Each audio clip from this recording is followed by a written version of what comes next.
As of tonight, there are thousands of U.S. citizens, Americans, trapped in Afghanistan. They can't get to the airport in Kabul because the roads to the airport are controlled by the Taliban.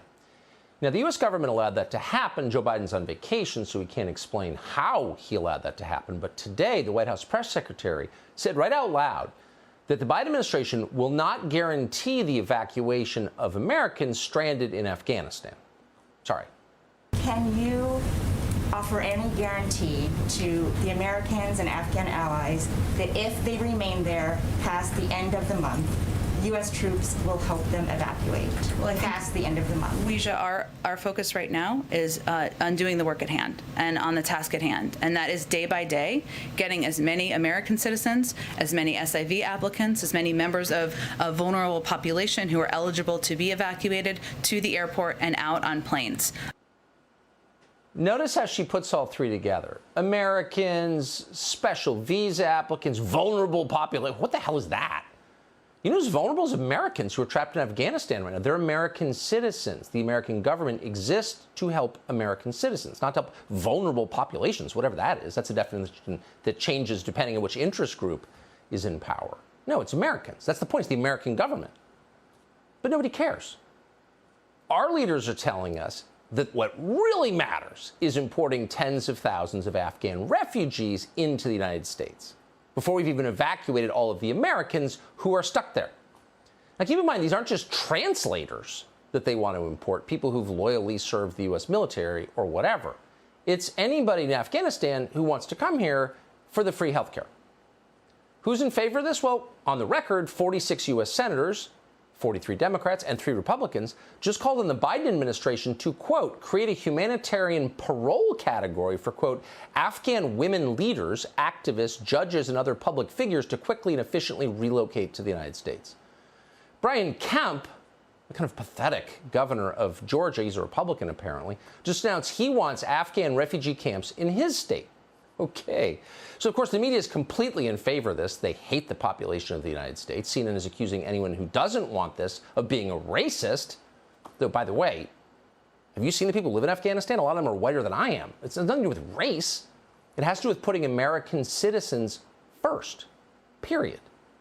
But they don't get that. It's not even a category that makes sense to them. Politico this morning ran a symposium on how we can help Afghanistan as if we owe Afghanistan a lot. We've helped Afghanistan a lot.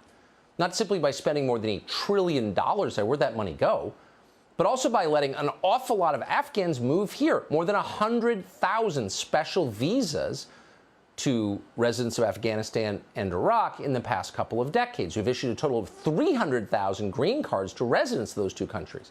Now we're told that's not enough. We're just hard-hearted or something. We don't take enough immigrants. This country is getting so volatile and divided. Maybe we have a moratorium on any new people coming in until we can sort out our own problems, till we can learn to get along with each other. And after we have brought all of our Americans home. Sean Parnell is running for Senate in the state of Pennsylvania. He was an infantry platoon leader during the war in Afghanistan. He worked with an Afghan interpreter for more than a year before that interpreter helped terrorists plant an IED that killed one of his men. It's a complex subject. He knows it very well, and we're happy to have him on with us tonight. Sean, thanks so much for coming on. Look, this idea that vulnerable populations, whatever the hell that means, should get pride of place are more important than American citizens trapped in Afghanistan. I don't think I've ever seen anything that reveals their priorities more clearly. Yeah, first of all, thanks for having me, Tucker. And if you want to help save this country, go to parnellforsenate.com. So look, we should not have a single conversation about what happens with refugees in Afghanistan until we evacuate American citizens first. That should be our #1 priority. The situation is urgent, and we have to get our people out of there before the Taliban takes us hostage. Look, Tucker, I was in Afghanistan for 485 days, 85% casualty rate in my platoon. Some of my men were wounded twice. We worked with an Afghan interpreter for over a year. He was on every mission with us. He was on every fight with us. And one day we got tasked with an observation post to watch info routes from Pakistan into Afghanistan. My platoon that day rolled up onto the hill. We wondered why the Afghan villagers all around that hilltop were watching the platoon.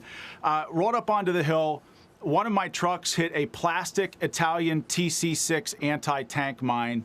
It wounded 4 of my soldiers seriously and killed somebody in my platoon. After that mission was over, during our after-action report, we found out that our interpreter, who had been with us every step of the way, someone who we thought was our friend, we learned that he was working with an Iranian IED cell in Pakistan and coordinated the placement of that mine, which killed one of my troops in a devastating attack. Tucker, just because an Afghan works with us and is friends with us does not actually mean they're safe to bring here. And this is precisely why we cannot bring 30,000 unvetted Afghan refugees to the United States of America. It's an irresponsible policy, and quite frankly, I can't believe we even have to have this conversation. American citizens have to have the priority. They have to be the priority. Yeah, they're not, though. And something happens in the brains, particularly of these middle-aged Republican leaders. Their brains go soft.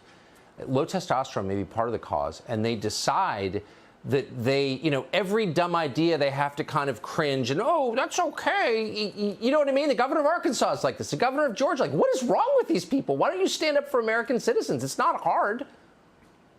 What I can't wrap my mind around, Tucker, is that we have talking heads, media personalities, and politicians trotting out 20-year-old foreign policy arguments. The idea that we have to fight them there to keep from fighting us here. What happens in Afghanistan doesn't stay in Afghanistan. Tucker, these are not foreign policy arguments. These are arguments for wars in countries at any time, in any place, for an indeterminate amount of time. Think about it. What happens in Africa? It doesn't stay in Africa. What happens in Iraq doesn't stay in Iraq. So I'm tired of these arguments. Our politicians, our leaders have to be more careful with America's sons and daughters. They're the best of us, and we need to take care of them. Amen. There's an ocean separating us from the rest of the world. Let's use it. Sean Parnell, I appreciate you coming on tonight. Thank you. Thanks, Tucker. Hey, Sean Hannity here. Hey, click here to subscribe to Fox News YouTube page and catch our hottest interviews and most compelling analysis. You will not get it anywhere else.